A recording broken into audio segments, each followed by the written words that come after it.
All right, so I'm in here, some hot summer day, cooking, canning, doing some stuff.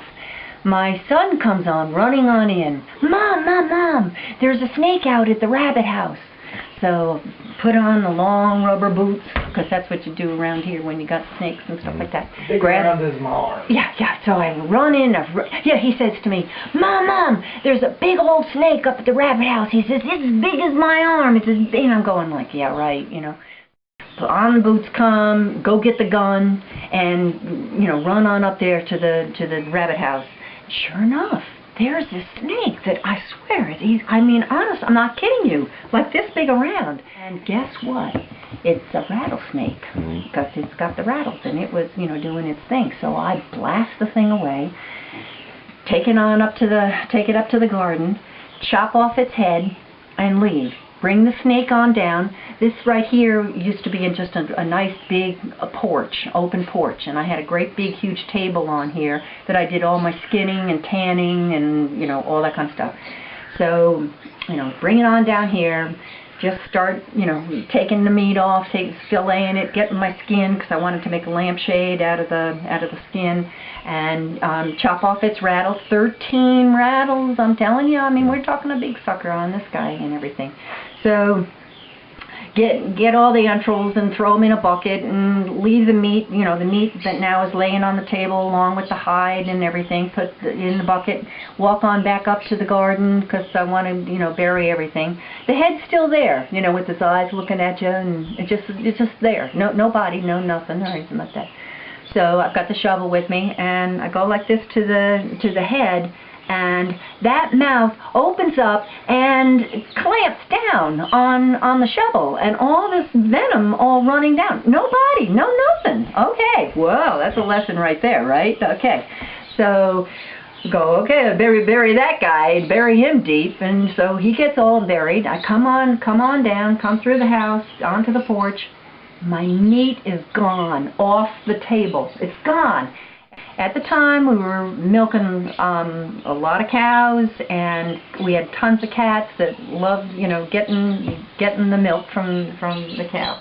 So I'm thinking, I'm cursing the cats, going, damn, you know, do all this work, and they took off with my meat. So all of a sudden, something caught my eye, a movement caught my eye. I look underneath the table, and there is the snake meat moving itself along. And I'm telling you the truth. I'm telling you the truth. Right, John? So the moral of the story, which I found out from an old-timer that came up soon after all this was happening, and I was, you know, big-eyed and telling him the story, going, oh, you know, this good stuff, and he laughed. He said, well, Lee, don't you know, snakes don't die till sundown. Whether they got a head on them, whether they got a skin on them, whether they got insides or not. So we took that meat after sundown and we threw it into the fry pan and we ate them.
this little frog. This is honestly a real, honest-to-goodness frog.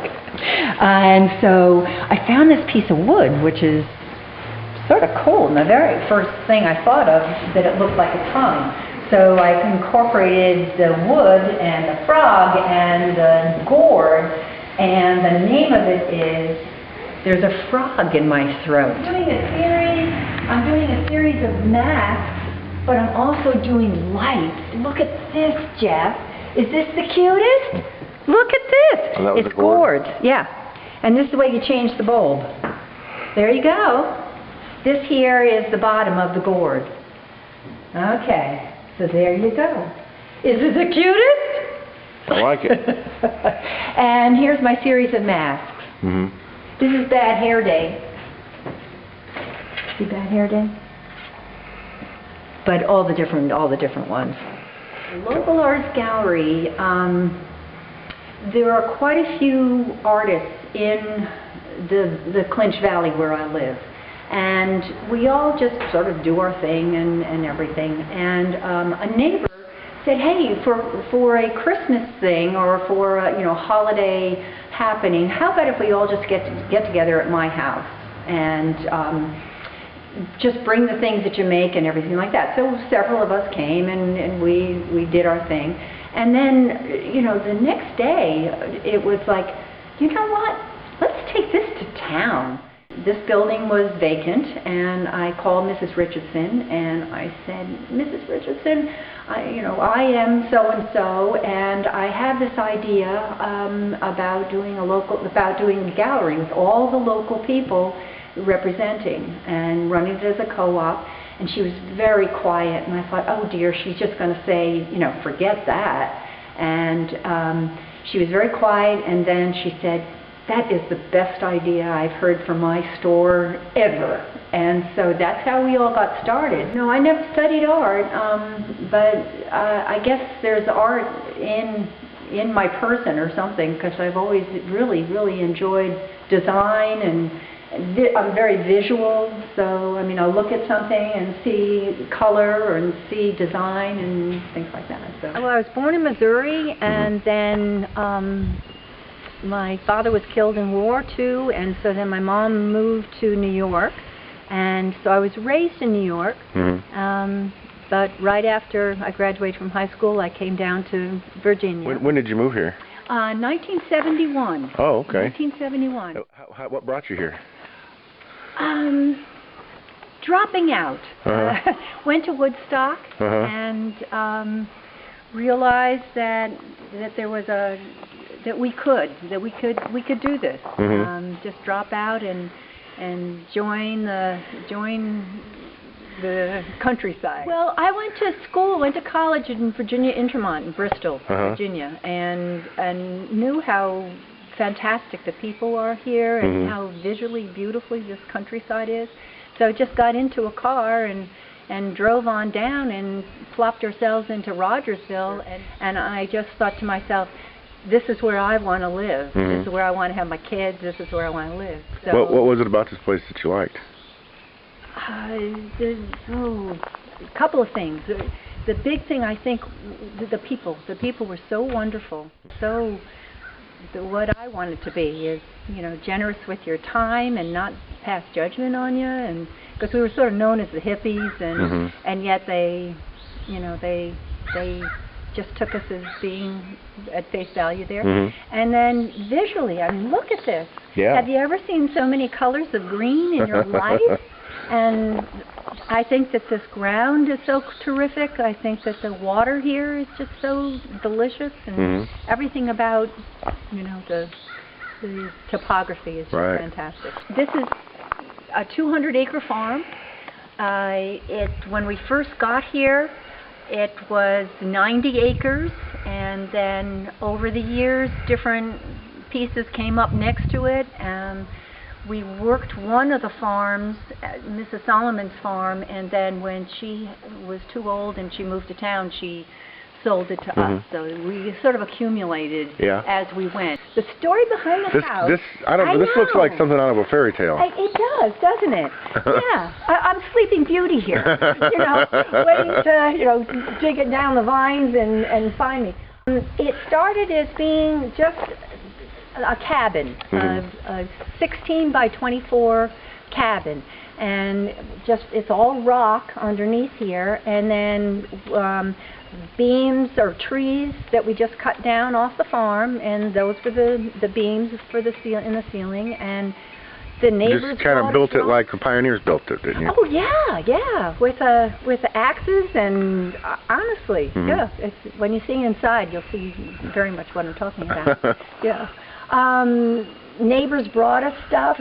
Everything was like recycled. They brought us windows that that they didn't want, and rocks and everything. So that's how it got started. And then, as we needed another room, then we added another room. Yes, yeah, went all over looking for the spot. The big thing for us was that we wanted sort of a south-facing. This is the Clinch Mountain is behind here, and we wanted south-facing.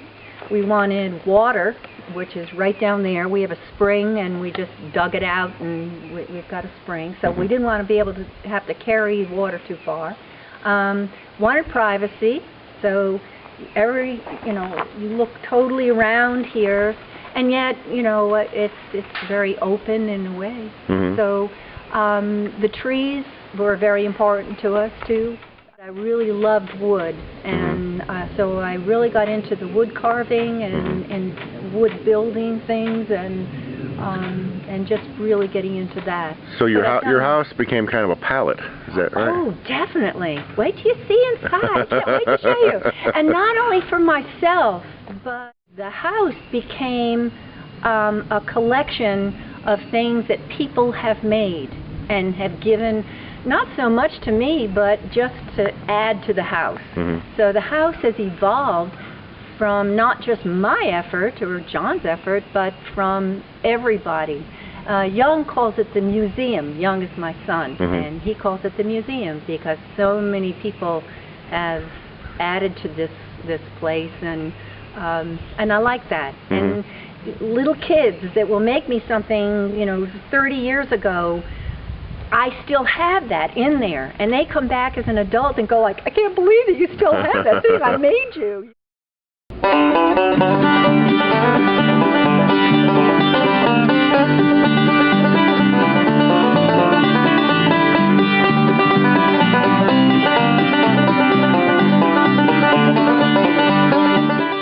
Well, this ended up being the second building, because this is the mud room.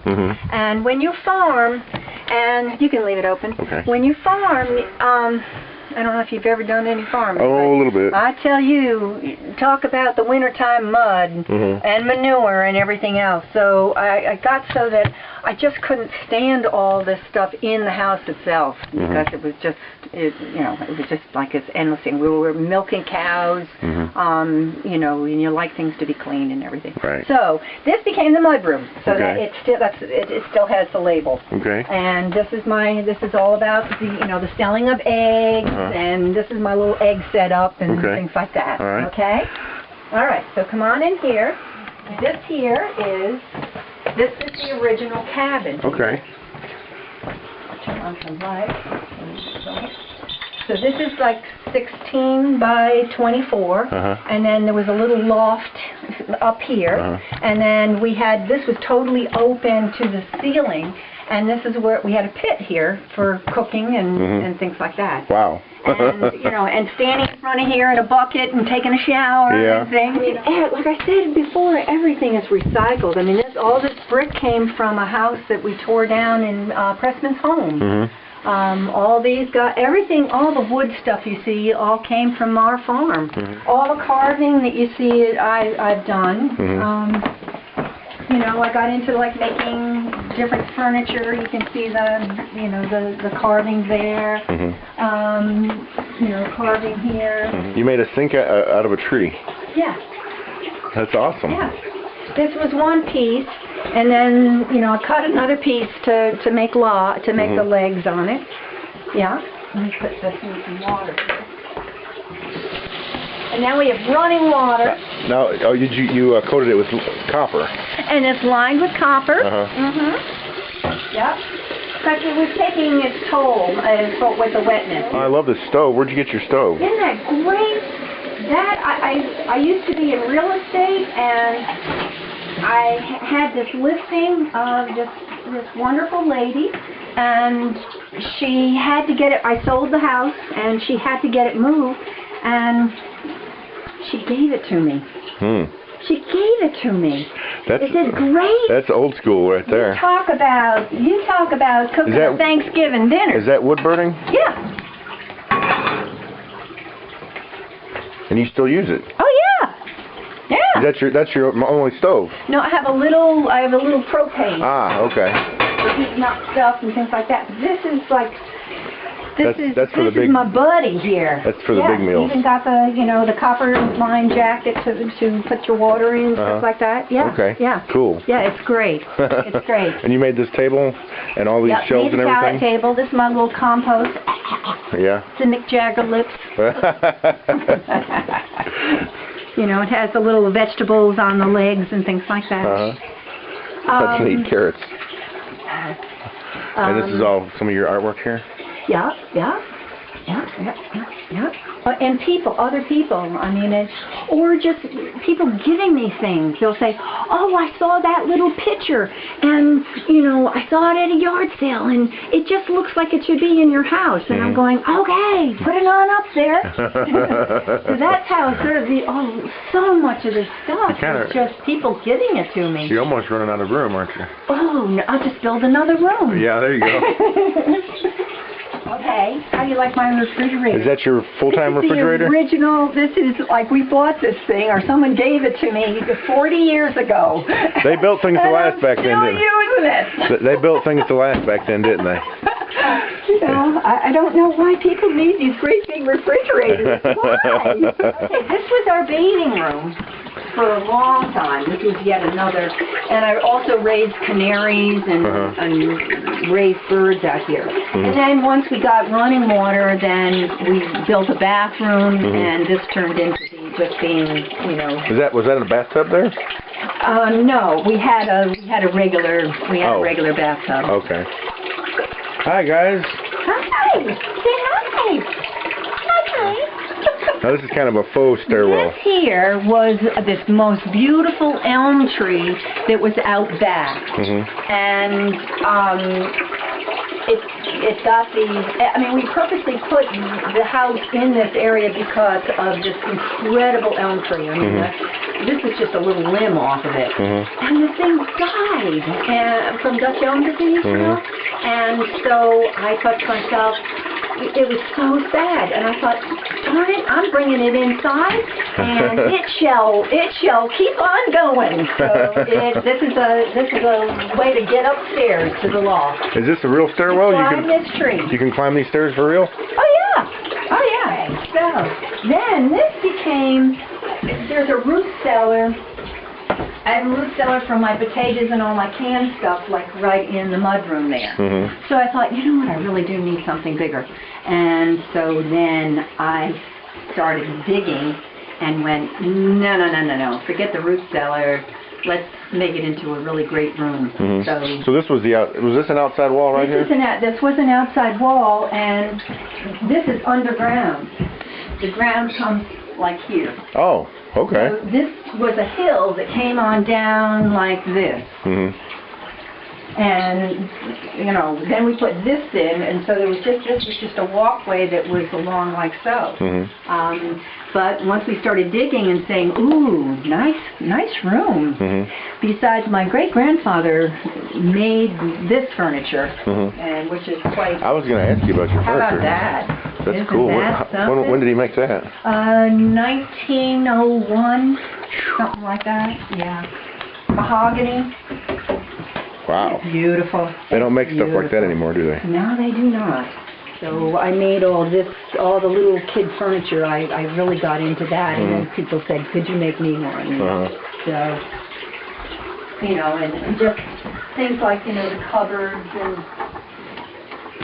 you know, just the different cupboards and things like that, or, you know, different boxes that I got into doing. So all these furnishings are basically handmade.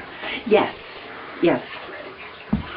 And Bob, we got to get Bob in there. Yeah, I see Bob. Yeah. And the beginning was the beams, these large beams that came out of the woods there.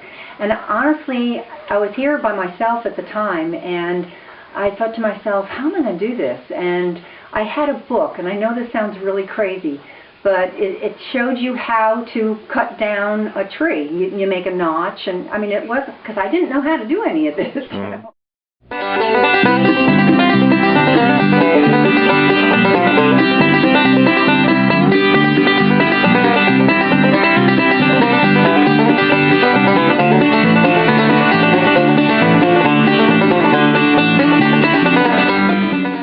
The time after your first husband left, he decides this isn't for him. This lifestyle's not for him. You stayed. Yes. Did you? And I had the two little boys. Just explain to me why you thought that was a good idea for you to stay by yourself with two sons in the wilderness with very primitive lodgings. Wow. I don't know if there was a whole bunch of thought about, like, you know, what I should or shouldn't do. I think it was more, you know, he took the car. He left me with no money.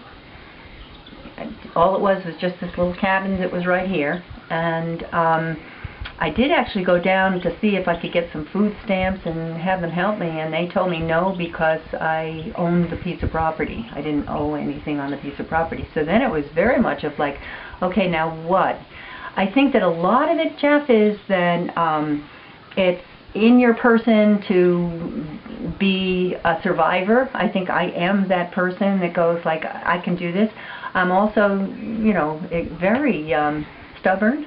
I did love it here. I really did love it here. I felt like I had found a place that created, that I was able to create myself and be myself.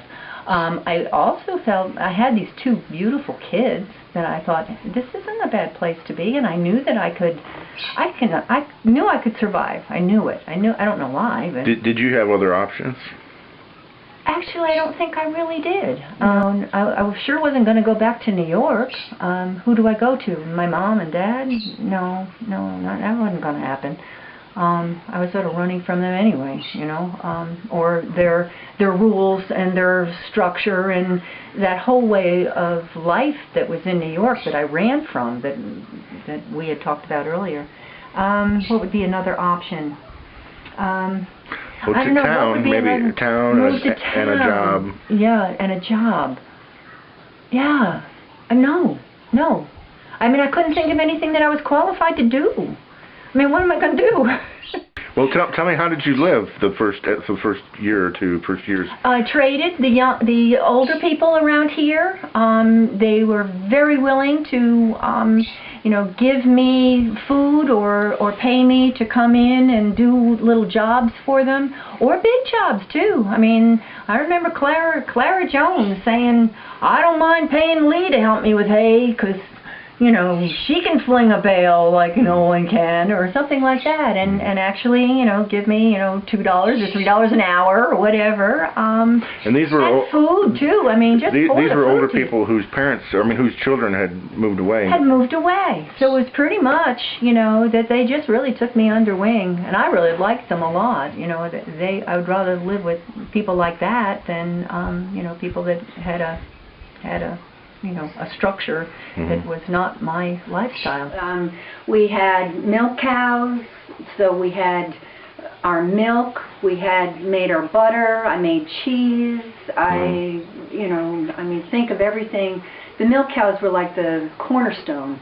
We raised hogs, so we always had lots of hog meat, chickens, eggs, rabbits. Rabbits are just kind of, you were self-sufficient. Absolutely. Pioneers. Except for coffee. We both coffee. How did your life change over the years before you met John? I became extremely independent in my mind, and I felt a little bit sorry for John when he came, because I had my own mind by that time, and I had things the way that I wanted things to be, and a little bit on that,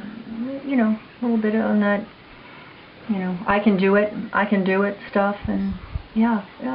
But he was very tolerant. Like, I really did not want him involved in any disciplining of the two kids, of my two boys. And as a result, it worked out very well, because they loved him. He never yelled at them. But he'd do things like, say, back up your mom. So, what else? Just really learning how to do things on my own, how to hold something up by yourself, or you know what I mean, or figuring something out. It might not be totally the proper way, but just figuring things out.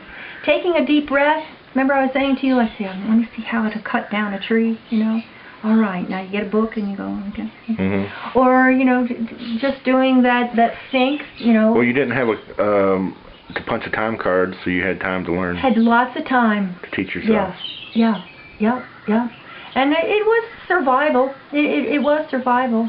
But the kids and I had a good time. We were having a good time. And as far as John was actually raised in New York, but I didn't meet him until he came down here. He was on a Harley Davidson and was passing on through and got lost and came on in the driveway here and said, I'm looking for, and I said, ooh, that's, somebody that lives over yonder. And he said, well, would you care if I left the bike here and, walk on over the hill and find this person? So when he came back, I was in the middle of doing hay, and he said, can I help you? And I said, well, yeah, I don't have any money to pay you, but I can give you supper. And he never left. Oh, well. How about that? Yeah, that was pretty, it was like it was meant to be. Yeah. Well, what did you think about this woman who was living in the wilderness by herself? What was your reaction to that? I thought she was beautiful. And as far as living in the wilderness, it didn't seem that much wilderness. It was kind of, I don't know, it was just kind of like paradise. I mean, it was beautiful, and kind of reminded me, like the way the country might have been 100 years ago. It wasn't scary or anything or intimidating. It was really nice and beautiful. Well, that must have been kind of a surprise, though, to find a beautiful woman living alone. I mean, that's kind of like something that you would dream about. A beautiful woman living alone on a farm by herself. Yeah, I guess. No, just waiting there for you. Well, I'm not exciting enough telling a story. I don't know. I guess it would be a dream. Yeah. Yeah. I don't know. I just can't imagine that. That's something you daydream about. That's not something that really happens, I guess. I mean, I don't know. I don't know what to say about that. I guess it does happen. Things like that do happen, I don't know why I drove up that road, but it was... Well, you first were driving down Clinch Valley is when I first saw you, right. And you apparently were lost or something because you did a U-turn. Yeah, so I guess it was just, luck. Chance. I think it was meant to be. Meant to be. That's what I think. You were doing hay or something, and I said, would you like a hand? You said, sure. I'll fix you some dinner. And I came over and had dinner, and then spent the night and just stayed. Just never left. But you weren't thinking, hey, let me head to Tennessee because that's where I want to be. No. No, I didn't even know. You sure weren't thinking that some woman was going to grab you up, did you? Move to Tennessee and meet another woman from New York. I know, isn't that wild? Yeah, it is pretty amazing. Because I had worked at this job for a while, and it was a pretty good paying job and everything. It was, it was Teamsters Union and stuff. And so I worked there long enough that I could draw unemployment. So what was it, 6 months of unemployment? It was Yeah, like it was the whole great. summer, you know. The two of us, or the four of us, because it was Kurt So and we Young, didn't too. have to worry about money, you know, making a living off the land or anything right away. And then, of course, the next year, then we had It was like, uh-oh. Mm. Now what? Reality set in. reality sets in. But it was fun because we were willing to try things, and you know, the old timers saying things like, you know, cows and tobacco, cows and tobacco. Yeah, you know. they really liked us. They'd come up Yeah. and, you know, tell us, you know, stuff like, oh, tobacco and cows. That's how you make money around And we'd here. say, how do you do that? You know, They'd tell how us. do you do that? And I think they really liked us because we were doing what they did, Mm-hmm. and I think a lot of their children left and went and got jobs in factories and stuff. So the fact that we were doing what they did and that we liked it, I think that they. Well, they got a kick out of us too, you know, because we were so naive, and yet they could make fun of us, or they, you know, we didn't care. You know, it was like, oh, yes, we didn't care. Yeah. And because, you know, we thought they were great. They were a riot, these people. But that's all wisteria, and you should see the big purple blooms and everything. Where's that thing planted? Is that like a vine? Over here. Oh, it's a vine. Oh, God, yeah. You know wisteria? I mean, it takes houses down. Huh. You know, I have this thing about vines, don't I? Yeah. This is neat. See all the levels? Yeah. People say, did you have like a plan? And I said, does it look like it? So the answer would be? Yeah. Yeah, sort of. Well, I don't know. No, I did not have a plan. I just, you built as you needed. Yeah. So you built this house by yourself? No, it was definitely a group effort at any given time. Mm-hmm. A lot of friends that came down, you know, from the good old days up north, and they came down, and you know, it was like just fun. Just this house was just like a fun house. Kind of a barn raising type deal. Sort of a barn raising at intervals.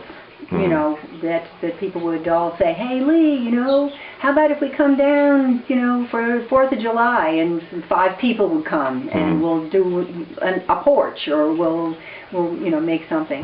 But then when John came in my life, definitely things, that he became much more of a help, and he likes things that are a little more structured, and that's why this new room here is much more John's influence of being. It's got square corners. It's got exactly. Okay.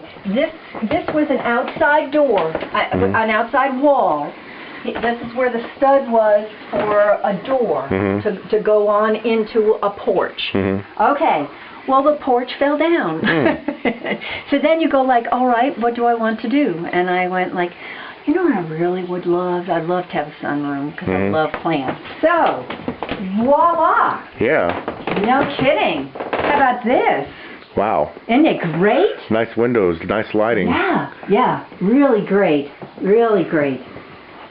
Lots of wood, and I haven't even finished it yet. You know, I mean, it just got comfortable enough. I want to do something with the chimney. Originally I was thinking angle iron on the 4 corners, and then copper paneling, and then copper got like, so you can't afford copper. As a rattlesnake I killed. Shoot him, I see the bullet holes. Yeah, and ate them. Now we're heading upstairs, and originally it was just a sleeping loft there, and we just had like a ladder that went up through the flooring there. But then this became like, wow, aren't we fancy? Yeah. All right, so come on up.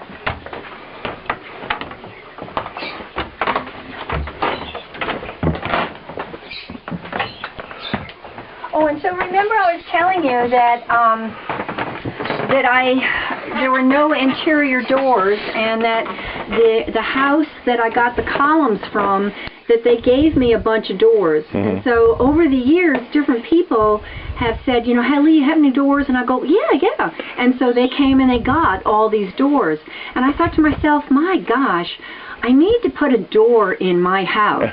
So I've got a door. Okay. It doesn't go anywhere, but I've got a door. Okay, that's nice. All right, now this. And you've got an elevator thing too. And I have an elevator thing that was given to me by a man that was renovating a hotel down in Florida. And John, in these days, you know, when he has nothing else to do, he's going to electrify it for me, so that it actually works, because these are like red glass. So yeah. That's cool. Yeah, we have a little library and my little sewing nook here, and Oh, this is nice. yeah. And every morning, come back down. So this People go like, you mean to tell me that you climb that every single day, every day and night? And I go, yeah. Well, of course. Wow. Yeah. I think it makes me still agile. Yeah. Outdoors, I'm not. Yeah. And this is the whole family. Who's the portrait? That's John. And that's Lee. Look at Lee. Oh, boy. That's a 19-year-old. Yeah. I know. And that was 1980? Is that when? No, 1962 or something. This here, isn't this gorgeous? Yeah. So what we did now is that this is the bathroom, see, because this was an outside wall. So we didn't have a bathroom all this time and needed a bathroom, and so we did this, and then Jenny Coffey hand-painted this, and it is so gorgeous. Yeah. I mean, she used to call me the bird lady, because I raised birds, and I like birds. And she put this in because we were doing tobacco, and hummingbirds work the bloom, and and all this artwork. I mean, look at what people do. And I mean, not him, but Brenda Snell, and that's Hike Malacote. I mean, we used to grow sorghum and cook off sorghum, and he sketched that of me, skimming off the sorghum. Isn't it gorgeous? Yeah, that's really nice. And it's sort of the story of the farm, starting in the winter and going through summer and fall and going back to winter. Ruh-roh. Uh-oh. I didn't see that. Story of the farm. No. But that's okay. We ran out of beams, and so that's why it's so low. We said, that's good enough. Yeah. It's going to hold. Yeah. And these little doors, and I thought, I need to have an extension, so I just built an extension. Okay, what we're seeing is the beginning of the winter time, or, January, starting in January, and starting to move down here. We've got springtime coming on, we've got some dogwoods, then we're moving into the summertime with the poppies and all this, and then back to the full cycle. I love that whole cycle thing, and back down to winter with the holly and everything like that. So you carved this also? Wow. Yeah, and built it. Believe me, I've had a lot of fun doing this. It's not. I think a lot of it is like, what can I do now? Honestly, it's just fun creating and challenging yourself. If you never did this before, don't be intimidated by it. That's my point. Try it, do it. It'll come out. It'll be all right. Most people flee from the oppressive poverty of Appalachia. And hard work. Yeah. I mean, that really is. You got to have that passion in you. I really do believe that, in order to keep going. Or the pride, or there's something, and I can't even describe it, but there's something in a person that makes them want to do the things that they do. I had it to go to the mountains. I really did, and I don't know why. And it is working hard. Well, when I first got there, I certainly didn't know anything about surviving or living off the land, and I really did depend on the old-timers to help me with milking cows and making butter and doing all the things that they had been doing. And so, you know, fast forward then, recently I had some young kids come and work with me, and I found it very curious that they then were looking at me as being the person that was the old-timer, and showing them or telling them or just sharing things with them on how to do this, or it came quite naturally. You know, it wasn't like I was trying to, you know, be them, or I wasn't trying to be, you know, a big boss, or trying to, you know, be a know-it-all. It just seemed to come naturally, as I think probably that's the way it was when I was told things. And if these young people,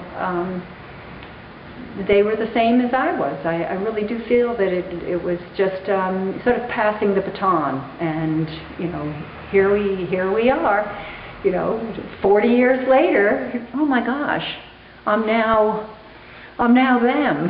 You know, I'm now the old timers that, you know.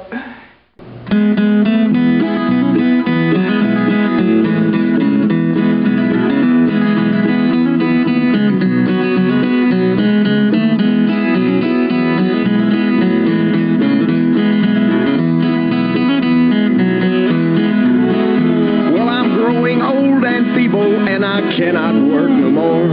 My rusty bladed hoe I've laid to rest, and my mama and my papa, they are sleeping side by side, and their spirits are now roaming with the blessed. Oh, the chimney's falling down, and the roof is all caved in, letting in the sunshine and the rain. And the only friend I've got now is that good old dog of mine, and that little old log cabin in the lane.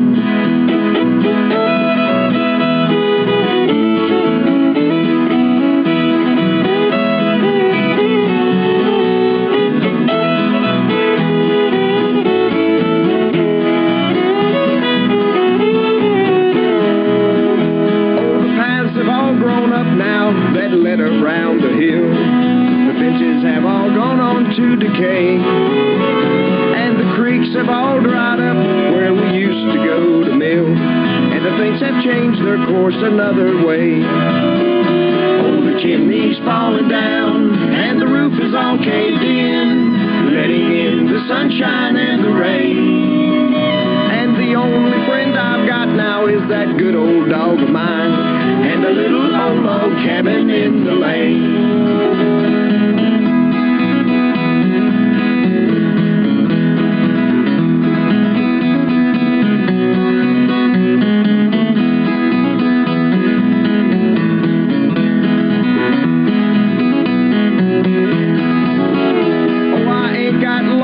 Here, what little time I got, I want to rest content while I remain, and till death shall call this dog in me to find a better home than the little old log cabin in the lane.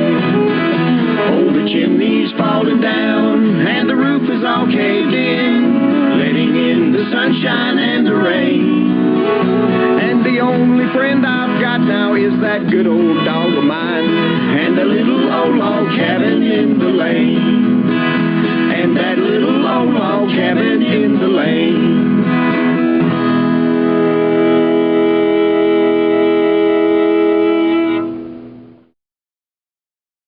Here's a shovel that was hand carved by a man back in the 1930s, and it says on it, a good motto, and a big W here, work well and willingly with what you have. And then you flip it on over, and it says D-U-T-Y, doing useful things yourself. Good motto, everybody. That's kind of your life story, isn't it? That is. It truly is. Yeah.